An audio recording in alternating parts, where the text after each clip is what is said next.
Welcome back, children. So quickly we'll go on to the topic event. First, we want to see what is a cloning vector. Before class, we'll learn about the gene selection through electrophoresis.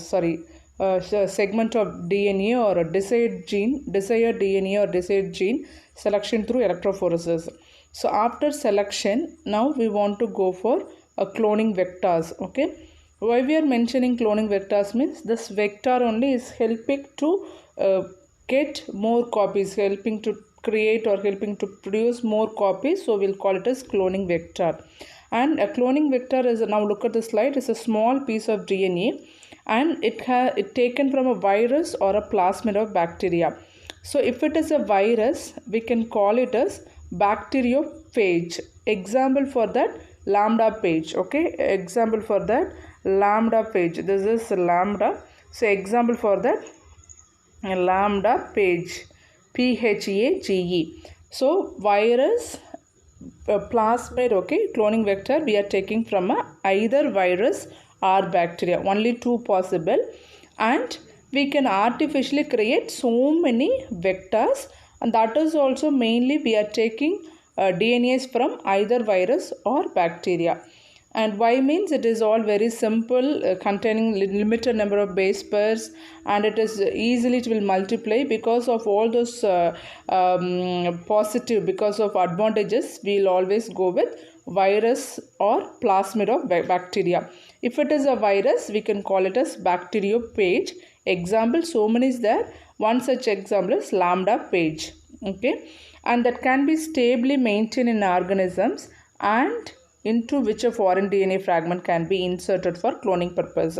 So naturally plasmid is there, that will has its own DNA, so it never depend on the bacteria for its multiplication, division, everything. So that we can call it as independent of its work and everything, so that we can use it for our purpose,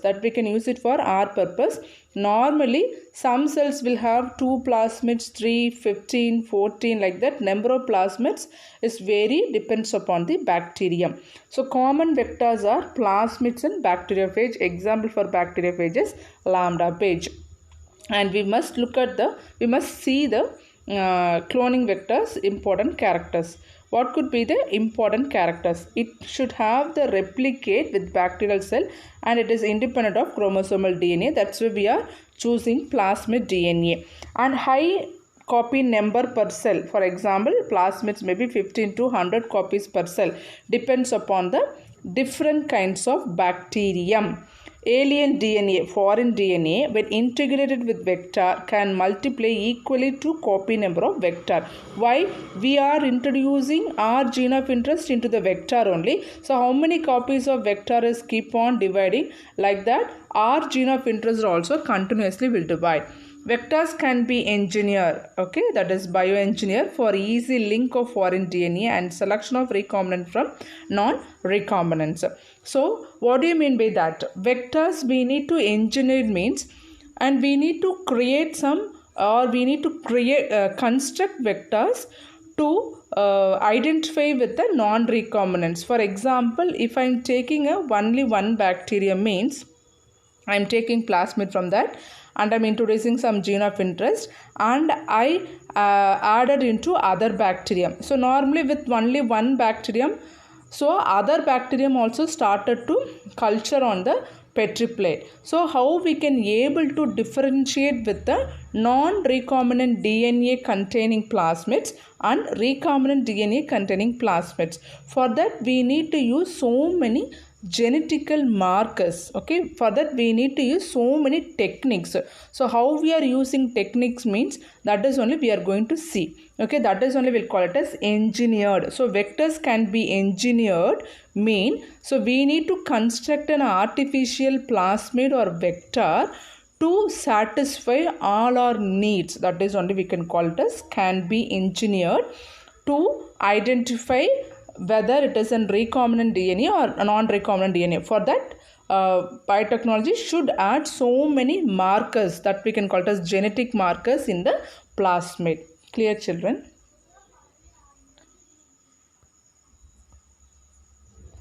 So this is the one common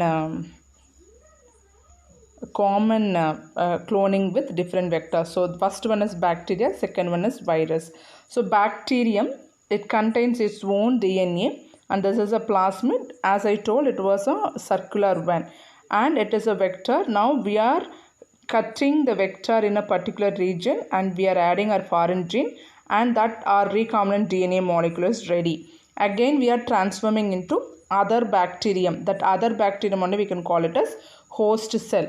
And normally how the cell will divide, like that the cell will divide, and even the number of recombinant containing vectors also will start to divide, and you will get more copies. And if it is a virus, so virus, this is a virus and viral DNA, normally we'll go for DNA only. If it is a RNA, we want to go for one more procedure. We want to change into the DNA, that is we can call it as reverse transcription, and afterwards we'll get a cDNA, complementary DNA. Okay, so afterwards we'll get a cDNA. Okay, so if it is a if we are taking viral RNA, it is also not a problem. With that we need to change RNA into DNA. So how will it is a reverse of transcription, so we can call it as reverse transcription. In that we'll get a DNA, that is a complementary DNA only. It is not a original DNA, that is cDNA. So with that cDNA, a normal procedure we can able to follow. So viral DNA, and this is act as a vector, and we can add our foreign gene into the vector, and recombinant DNA molecule is ready. And this virus, again we know it is a biologist puzzle, it won't divide on its own, so we should insert into the bacterium. So that's the thing we are telling, it is a bacteriophage. Okay, why? It will always, so virus which can able to grow inside the bacterium, we can call it as bacteriophage. So this virus, now we are introducing into the host cell of the bacterium. Normally when we insert a virus, means the virus has only two, okay, DNA or RNA surrounded by what? Surrounded by a protein. That protein we can call it as a capsid. Normally the capsid will be outside of the bacterium, only the genetic material alone will enter into the body. That we learned in 11th standard about lytic and lysogenic cycle. How viral DNA alone will get into the bacterial cell. The capsid will be outside of the cell wall of bacterium only. So as soon as it will enter into the bacterium, it started to multiply. Okay, it started to multiply, and afterwards what will happen? If it is a lytic, okay, if it is a lytic cycle or lysogenic cycle, the cell wall will burst, bacterial cell wall will burst, and it will start to release many copies of viral DNA. So we can go for either bacteria or virus. If it is a viral DNA, it is not a problem, we'll go. If it is a virus or viral RNA, we need to change into a reverse, we need to change into a cDNA, complementary DNA, using reverse transcription process. And capsids will be outer side, only a viral DNA alone will enter into the host cell, and it will multiply proliferally, and the cell will burst, and it will start to release your recombinants containing vector. Is it clear, children? Next we'll move on to next slide. So these are the main characteristic for vector. If it is a cloning vector, it should have the following important sites or parts. So it should have origin of replication. Okay, it should have origin of replication. So what do you mean by origin of replication? Means it is actually you're right, origin of replications are regulatory genes. Okay, regulatory, REGULATORY, regulatory genes. Okay, what this will do, this regulatory genes will help for DNA replication. Clear, children? So these are the following four important main matter which we can able to see in vector. It should contain, so that in that condition only we can call it as an ideal vector. First one, origin of replication. What do you mean by ORI? It is nothing but it is a gene only.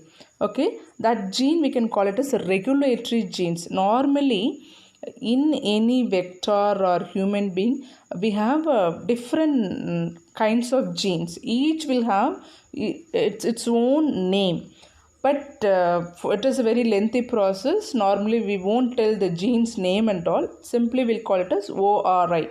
So ORI is defined as the regulatory genes. What the regulatory genes will do, it will help for replication. How it will help for replication? So it will again codes for transcription, translation, protein formation, and it will help to increase the number of copies. Like that, a lengthy process will continue. Like that, structural genes is there, so many genes is there, but origin of replication is denote for regulatory genes, denote for replication function. Clear, children? That is first one. Second one, it is your selectable markers. Okay, selectable marker. What do you mean by selectable marker?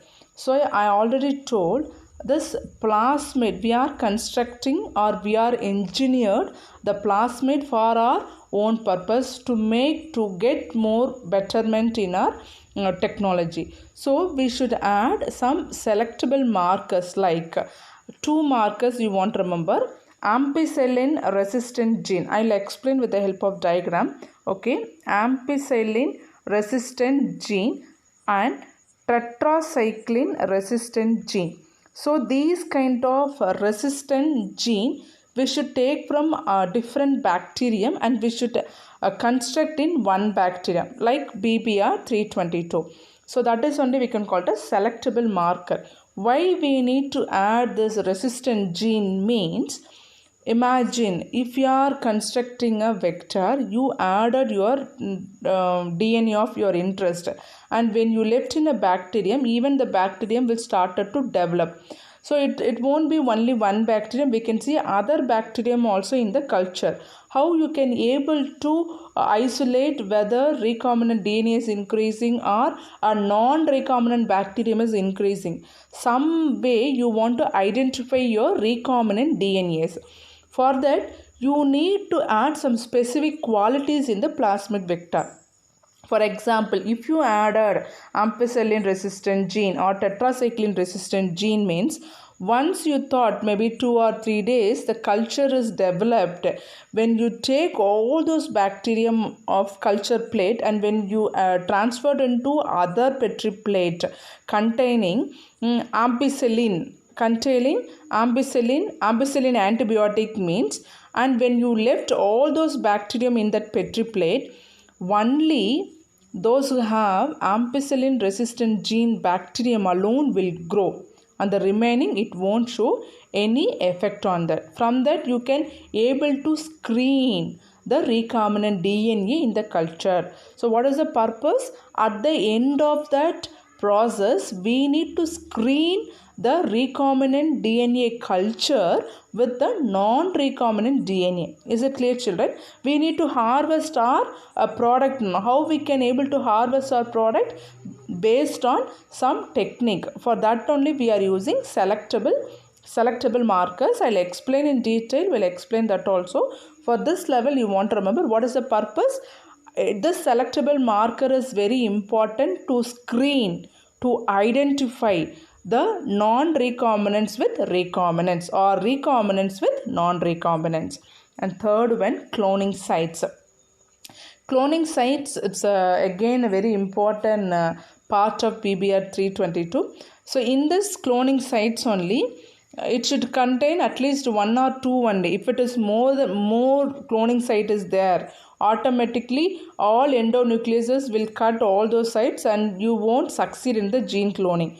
So that is only we can call it as cloning site. So cloning site should be only 1 maximum. In that condition only you can able to add your gene of interest to over there and it will multiply and your process will complete. If more than 1 means a process of gene cloning will be failure. And fourth one, vectors for cloning genes in plants and animals. So that is also we want to see in detail. I think now you got a clear cut idea about 4 technical term alone I'll explain furthermore. Next we'll move on to the first one, origin of replication. Come quickly, we'll see. So I already told a sequence of DNA where replication starts or initiate, that is only we'll call it as origin of replication. What do you mean by origin of replication? It is a regulatory genes. If regulatory genes are there, obviously DNA replication will be there. So that place, that site only we'll call it as origin of replication, or simply we'll tell ORI site. ORI site. So alien DNA when linked to it, it replicates with host cell. Regulates control copy number of linked DNA and target DNA. If multiple copies of target DNA recurred, then target DNA be cloned in a vector though whose origin of replicant supports high number. So which will have the capacity to regulate more copies of DNA at a time or within a day. So based on our necessity, we should go with the high power origin of replication. Here you want to remember what is that? It is a regulatory gene, denotes for replication. So that is only ORI site. Next, come to selectable marker. Quickly we'll see. So what is the purpose? To identify and eliminate non-transformants from transformants. So very easy. Transformants means a recombinant DNA plasmid. Non-transformants a normal plasmid. Okay, recombinant DNA plasmids are called as transformants. Non-transformants means a normal plasmid containing bacterium. So we need to screen our product from the normal bacterium. So to select only we are using the selectable marker. So a transformation is a procedure through which recombinant DNA introduced into the host bacterium and it will change in phenotype. And Escherichia coli resistant against ampicillin, chloramophenicol, tetracycline, kanamycin, selectable markers which is lacked in normal Escherichia coli. Normal Escherichia coli will contain a plasmid with no resistance gene power. Why? That is normal. By nature even Escherichia coli doesn't contain all those resistant capacity in their gene. But what we learned in first class, no? Okay, that is a ampicillin resistant gene. So we are introducing artificially, we are engineered or we are constructing a plasmid having 2 resistant markers. We can't able to make 4 or 3. Only will go for 2 resistant capacity. Either ampicillin and tetracycline or tetracycline with kanamycin or chloramophenicol with kanamycin. Like that, any 2 genetical markers we can use in the plasmid, or with that we can make we can construct our plasmid. Is it clear? What is the purpose of constructing plasmid with markers? To identify whether our bacterium is a recombinant containing bacterium or normal plasmid containing bacterium. Next we'll move on to the next slide. Okay, cloning sites. This I'll explain because I didn't explain there. So cloning sites, it's a region in the vector where ligation of target DNA takes place. So cloning sites means in that only your gene of interest were added into the plasmid and where the ligation will take place. Ligation where joining. Ligation means joining with the help of DNA ligase, an enzyme. So ligation means joining of target DNA into your plasmid. That process only we'll call it as ligation. That will happen in the cloning sites. Everything we can call it as sites only. ORI site, okay, genetical marker, that won't we can call it as sites, that will call it as genetical marker site also we can tell. And cloning sites where a gene of interest were added into the your plasmid, that place or that site we can call it as cloning site. And it was created by commonly used specific restriction endonuclease, restriction endonuclease at the recognized sites or restriction sites within a vector where ligation of alien takes place. Where we can able to add our gene of interest means because we already learned restriction echo R1. So that can able to predict the 6 base pair So in that base pair only it will cut. So that where it is going to cut, that is only our restriction site. So in that region only we are going to add our gene of interest. Is it clear, children? Like that, a PBR 322 were constructed with so many restriction site. So what enzyme we are going to use, what are gene of interest, what we are going to insert, based on that we can use different restriction enzymes to cut, and we can add our gene of interest. So PBR 322 genetically engineered plasmid widely used in Escherichia coli cloning bacteria, and it contains two ampicillin resistant genes, encodes for ampicillin resistance protein. So ampicillin is an antibiotic. When we add ampicillin resistant genes, means when we add ampicillin antibiotic, means automatically it will overcome and it started to grow in that culture. And in the tetracycline gene encodes for tetracycline resistant protein, and it both have specific restriction sites for different restriction endonuclease. So all those things, okay, BAM, H1, SAL, HIND, all those things are called as enzymes, or these enzymes will cut only in that restriction sites. That is only process behind that. So all those enzymes will work only on the particular sites of the PBR 322. And presence of more than one recognized site within vector will complicate gene cloning. Why? Because it used to cut in both the places. When we have more, for example, here if you look at all those things, no repetition of endonucleases, and also no repetition of the recognized site or restriction site. If repetition is there, automatically it will cut two areas, means it will cut in both the side also. So it is a problem. We can't able to carry out our genetic gene cloning. So ligation of alien DNA restriction site present in one or two antibiotic resistant gene also. Antibiotic resistance we can see in two regions. Inactivate the gene enabled to choose transformants from non-transformants.